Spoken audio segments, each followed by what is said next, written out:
যারা এক্সেলের কাজ জানেন না, এক্সেলে একবারেই নতুন, আপনি যদি ইন্টারেস্টেড হন এক্সেলের কাজ জানতে, তো আজকের ভিডিওটি আপনার জন্য। তো ভিউয়ার্স, আজকে আমি এমএস এক্সেলের বেসিক কিছু আপনাদের দেখাবো, যেটি এমএস এক্সেলের জন্য খুবই গুরুত্বপূর্ণ। আপনি যদি কোনো জব নেন কখনো, বড় ভূমিকা পালন করবে। তো ভিডিও স্কিপ করবেন না, সম্পূর্ণ ভিডিওটি দেখবেন। তো চলুন শুরু করি আজকের ভিডিও। তো ভিউয়ার্স, আমরা এমএস এক্সেলে বিভিন্নভাবে ঢুকতে পারি। এখানে আমার টাস্কবার থেকে এমএস এক্সেলে ঢুকতে পারি, অথবা আমরা এখান থেকে সার্চে লিখতে পারি সরাসরি এক্সেল লিখলে সরাসরি আমরা এখানে চলে আসবে। এখান থেকে আমরা ক্লিক করব, এখান থেকে যে ব্ল্যাঙ্ক ডকুমেন্টটা আছে এটার উপরে ক্লিক করবেন। তো আপনি এমএস এক্সেলে ঢুকে পড়েছেন। এভাবে আপনি এমএস এক্সেলে ঢুকবেন, অথবা এটা ক্লোজ করে দিই। এখান থেকে আপনি স্টার বাটনে ক্লিক করবেন, এখান থেকে মাইক্রোসফট অফিস খুঁজে বের করবেন। এই মাইক্রোসফট অফিস থেকে এই এক্সেল রয়েছে, এক্সেলের উপরে ক্লিক করবেন। তো এমএস এক্সেল পর এখান থেকে ব্ল্যাঙ্ক ডকুমেন্টে ক্লিক করলাম। তো ভিউয়ার্স, এমএস এক্সেল ঢোকার পর সবার প্রথম যে হোমে আমার এখানে যেটি রয়েছে এই পেজটি সম্পর্কে আমরা জানবো। তো আমাদের যে সম্পূর্ণ যে পেজটি ওপেন হয়েছে এটাকে বলে উইন্ডো, এমএস এক্সেলের উইন্ডো। এবং এক্ষেত্রে আমার যে টাইটেল বারে আমরা যে ডকুমেন্টের নামটা দিব সেটি শো করবে এখানে টাইটেল বারে, এবং এটিকে বলে ভার্টিক্যাল স্ক্রল বার, এটিকে বলে হরিজন্টাল স্ক্রল বার।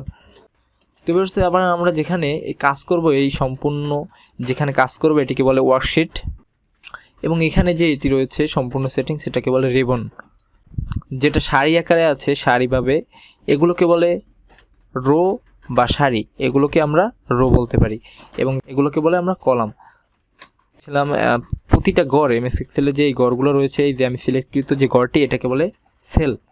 তো এমএস এক্সেলে এরকম 17,17,00,000 প্লাস সেল রয়েছে, 16,000 প্লাস কলাম রয়েছে এমএস এক্সেলে, এবং রো বা সারি রয়েছে 10,47,000 প্লাস সারি রয়েছে। তো ভিউয়ার্স, এমএস এক্সেলের সবথেকে গুরুত্বপূর্ণ একটি বিষয় আপনার জানা রয়েছে, সেটি হচ্ছে সেলের নাম, অর্থাৎ আপনি যে এই সিলেক্টকৃত আমার যে সেলটি রয়েছে এই সেলটির নামটি কি।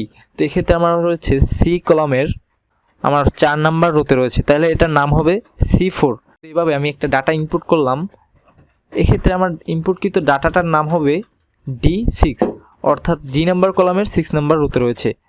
তো ভিউয়ার্স, আমি আপনাদের বোঝানোর জন্য কিছু ডাটা ইনপুট করে নেই।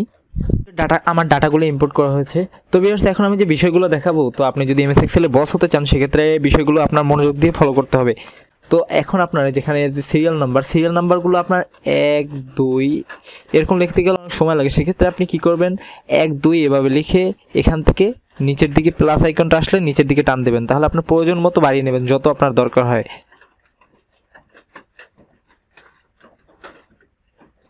তো আমার 9 পর্যন্ত দরকার, আমি 9 পর্যন্ত টেনে নিলাম।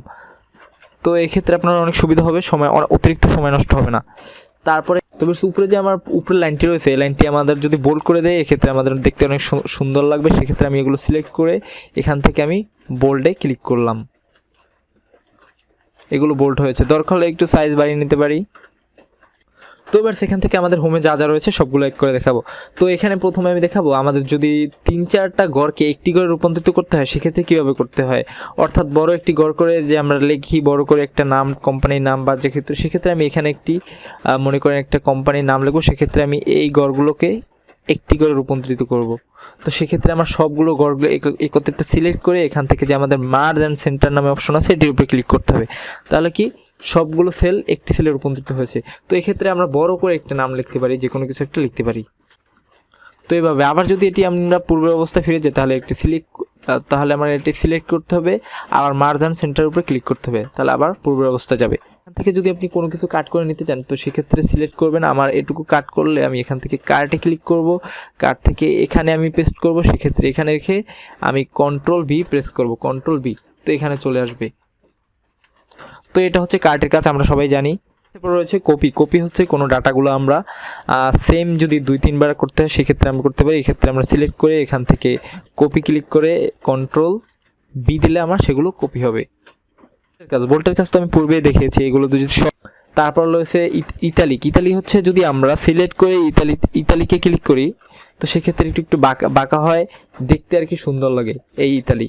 তো সেক্ষেত্রে আপনি ইতালিকে ক্লিক করতে পারেন। আমি ইতালিকে আবার যদি একটা ক্লিক করেন ইতালিক উঠে যায়। আন্ডারলাইন, আমরা যদি কোনো লেখার নিচে একটি লাইন টানতে চাই সেটি হচ্ছে আন্ডারলাইন, অর্থাৎ এটা যদি আমি এটা সিলেক্ট করে যদি আন্ডারলাইনে ক্লিক করি তো একটা ওই লেখা আসছে। অর্থাৎ আবার যদি আন্ডারলাইনটি উঠিয়ে দিতে চান এখান থেকে আন্ডারলাইনে ক্লিক করবেন। এরপর অ্যালাইনমেন্টের মধ্যে আমাদের সবচেয়ে ব্যবহারের জন্য রয়েছে এখানে সেন্টার অ্যালাইনমেন্ট। তো এক্ষেত্রে আমাদের যে একটা জিনিস খেয়াল করেন, এক্ষেত্রে আমাদের সবগুলো ডাটাগুলো আমরা যেগুলো লিখেছি সবগুলো কিন্তু এক কানায় রয়েছে, দেখতে একটা তেমন ভালো দেখায় না। তো এটা যদি সব থেকে মাঝ বরাবর হয় তো দেখতেও সুন্দর লাগে, সব থেকে এটা বেটার হয়। তা কী করবো আমরা সেজন্য, সবগুলো সিলেক্ট করব। তো সেজন্য আমরা সবগুলো সেলকে সিলেক্ট করব। সিলেক্ট করার পরে এখান থেকে সেন্টারে ক্লিক করব। সেন্টার অ্যালাইনমেন্ট ক্লিক করলে সবগুলো মাঝ বরাবর হবে। তো এবার দেখতে অনেক সুন্দর লাগে। তবে সেক্ষেত্রে আমি যে এই যে ডাটাগুলো ইম্পোর্ট করছি কোনো কিছুতে কিন্তু আমার বর্ডার নেই। তো সেটা আমরা কীভাবে জানবো, এখান থেকে আমরা ফাইল থেকে প্রিন্টে যাব, প্রিন্ট রিভিউ দেখলে আমরা বুঝতে পারবো। তো এক্ষেত্রে আপনারা দেখুন, এক্ষেত্রে কিন্তু আমার কোনো বর্ডার নেই। তো বর্ডার দেওয়ার জন্য আমরা কি করব, আমরা সিলেক্ট করব যে কয়টা আমার বর্ডার দরকার সে কয়টা সেল সিলেক্ট করার পর এখান থেকে বর্ডারে যাব, বর্ডার থেকে বর্ডার অল, এখান থেকে বর্ডার অল আছে ওইটার উপরে ক্লিক করব। তো এখন আমার এটি বর্ডার হয়েছে। তো সেটা দেখার জন্য প্রিন্ট, তো এক্ষেত্রে দেখুন আমার কিন্তু ওটা বর্ডার হয়েছে। তো এভাবে আমরা আমাদের প্রয়োজন মতো বর্ডারগুলো দিয়ে নিব। তারপর এক্ষেত্রে রয়েছে আমাদের ফিল কালার। ফিল কালার হচ্ছে আমাদের কোনো লেখার যে সেলের যে কালার, সেলের কালার। তো সেক্ষেত্রে আমরা সেলগুলো সিলেক্ট করব। সেলগুলো সিলেক্ট করার পর এখান থেকে ফিল কালারে গিয়ে আমরা আমাদের কালারটি দিয়ে নিব, এখান থেকে কালার দিয়ে নিব। তো ফিল কালারের কাজ হচ্ছে এটা। তারপর রয়েছে আমাদের, তো আমাদের প্রয়োজন মতো যে ফন্টগুলো আমাদের কালার করতে হবে সেই ফন্টগুলো সিলেক্ট করব। সিলেক্ট করে এখান থেকে ফন্ট কালারে যাব, ফন্ট কালার থেকে যে কোনো একটি কালার সিলেক্ট করে নিব। তো আমরা বুঝতে পারলাম ফিল কালার এবং ফন্ট কালারের পার্থক্য। তারপর রয়েছে আমাদের, তো এক্ষেত্রে আমাদের ফন্ট রয়েছে, ফন্টটা আমরা চেঞ্জ করতে পারি কোনো একটা সেলকে সিলেক্ট করে। তারপর যদি আমরা ফন্টে যাই আমরা ফন্টটা চেঞ্জ করলে সেরকম হবে। তো এটা আমি রায়হানটা দেখুন আমি কিভাবে ফন্টটা চেঞ্জ করলাম পর কিভাবে হলো। তো এইভাবে আপনার প্রয়োজন মতো আপনার ফন্টটা সিলেক্ট করে নিতে পারেন। তারপর আছে ফন্ট সাইজ, এখান থেকে আমরা ফন্ট সাইজ সিলেক্ট করে এখান থেকে আমরা বাড়িয়ে কমিয়ে নিতে পারি। আরেকভাবে ফন্টটা আমরা বাড়াতে কমাতে পারি। তো ফন্টটা সিলেক্ট করে এখান থেকে আমরা এটা ফন্ট বাড়বে, এক এক করে বাড়বে, এখান থেকে এক এক করে ফন্ট কমবে। তো এইভাবে আমরা ফন্ট বাড়িয়ে কমিয়ে নিতে পারি। তো বেশ আমরা কাজ করার পর যদি আমাদের একটু কোনো জায়গায় ভুল হয়, আমাদের যদি কোনো একটা সেলের পূর্বে একটা সেল দরকার হয় বা পরে আগে পরে একটা সেল দরকার, সেক্ষেত্রে আমরা যে সেলের আগে পরে দরকার সেক্ষেত্রে আমরা সেলটা সিলেক্ট করব। সিলেক্ট করার পর এখান থেকে ইনসার্টে যাব, ইনসার্ট থেকে সেলে যাব। সেলে দিয়ে যদি এটার যদি আমার আগে পরে দরকার হয় তাহলে কি করব, এটা যদি সেলের রাইটে দরকার হয় তাহলে শিফট সেল ইন রাইট দিব, তারপর এটাকে ওকে ক্লিক করব। তাহলে এটার আগে একটা সেল তৈরি হয়েছে। তো এভাবে আমরা তৈরি করতে পারবো সেল। যদি অতিরিক্ত হয় সেগুলো ডিলিট করতে চাই তো সেক্ষেত্রে পুরোটা সিলেক্ট করব। সিলেক্ট করার পর এখানে ডিলিটে ক্লিক করব, ডিলিট সেল। তো সেক্ষেত্রে সেটা চলে যাবে, ডিলিট হয়ে যাবে। তো এভাবে আমরা কাজ করব। তো ভিউয়ার্স আরও বেশি যদি দেখাতে চাই তো সেক্ষেত্রে আমার ভিডিওটি বড় হয়ে যাবে। তো সেজন্য ভিডিওটি বড় করব না, আজকের ভিডিওটি এ পর্যন্তই থাকবে।